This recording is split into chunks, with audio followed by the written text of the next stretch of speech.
পথ চলা ভুল, আমার বেঁচে থাকা ভুল।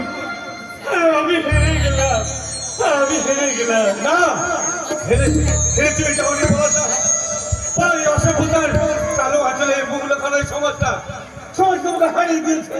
এই যে গণ্ডগোল তুমি, হ্যাঁ হ্যাঁ, আমি এই গণ্ডগোল নামটা শুনলে সবাই আগে হাসতো, সবাই এখন আমাকে ঘৃণা করে।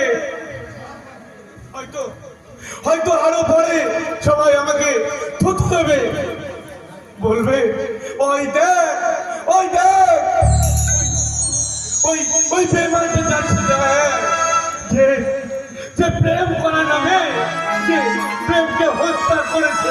কিন্তু তুমি এমন করলে কেন? চাপা তো কোনো দোষ করেনি, তাহলে কেন তাকে এত বড় সাজা দিলে? সেটা সেটা সেটা আমার তো ভাগ্য। এটা ওই সৌভাগ্য অস্বীকার করাটা আমার দাদার দুর্ভাগ্য। তোমার দাদার দুর্ভাগ্য? হ্যাঁ গো হ্যাঁ, আমার দাদার দুর্ভাগ্য। আমি অন্ধকার জীবনের সাথে ওই চাপার পবিত্র জীবনটা আমি জড়াতে চাই না। কেন কেন জড়াতে চাও না তুমি? জড়াতে চাই না, জড়াতে চাই না এই কারণেই আমার ওই ভালোবাসাকে যে নষ্ট করেছে ওই লালমোহন গাঙ্গুলিকে আমি কিছুতেই ছাড়বো না, আমি কিছুতেই ছাড়বো না, আমি কিছুতেই ছাড়বো না। ওকে মারতে গিয়ে আমি যদি শেষ হয়ে যাই, এবার এবার আপনারাই বলেন না, যে মেয়েটার দু চোখে আমি প্রচুর স্বপ্ন ভরে দিয়েছিলাম, সেই মেয়েটার স্মৃতিতে সিঁদুর দিয়ে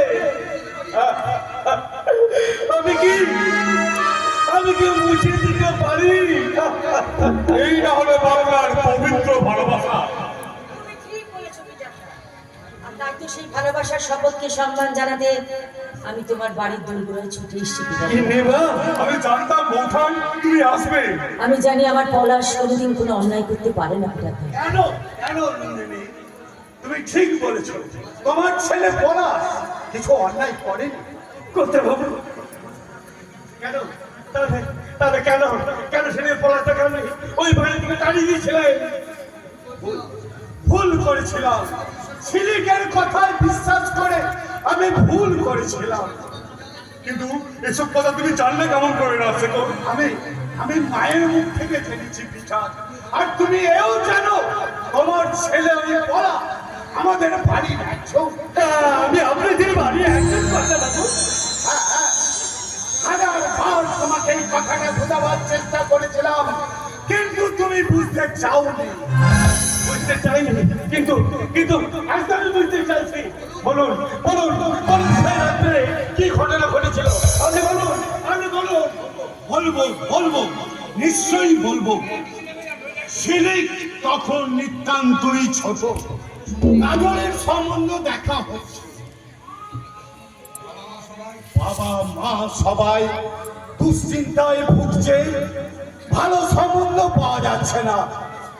আমার সঙ্গে পিঠারের বন্ধুত্ব ছিল ভালো। লোকে বলে আমি আর পিঠা হরিহর আত্মা।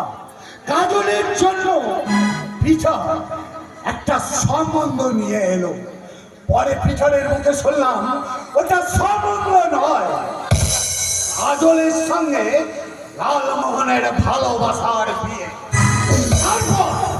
তারপর এগিয়ে এলো সেই চরম দিন। 28 গোধূলি লগ্ন, সানাইয়ের শব্দে সারা চৌধুরী বাড়ি সেরেছে রঙিন আলোতে। চারিদিকে বাজি পড়ছে, সানাইয়ের শব্দের সাথে মিশে যাচ্ছে রজনীগন্ধার গন্ধ। প্রতিবেশী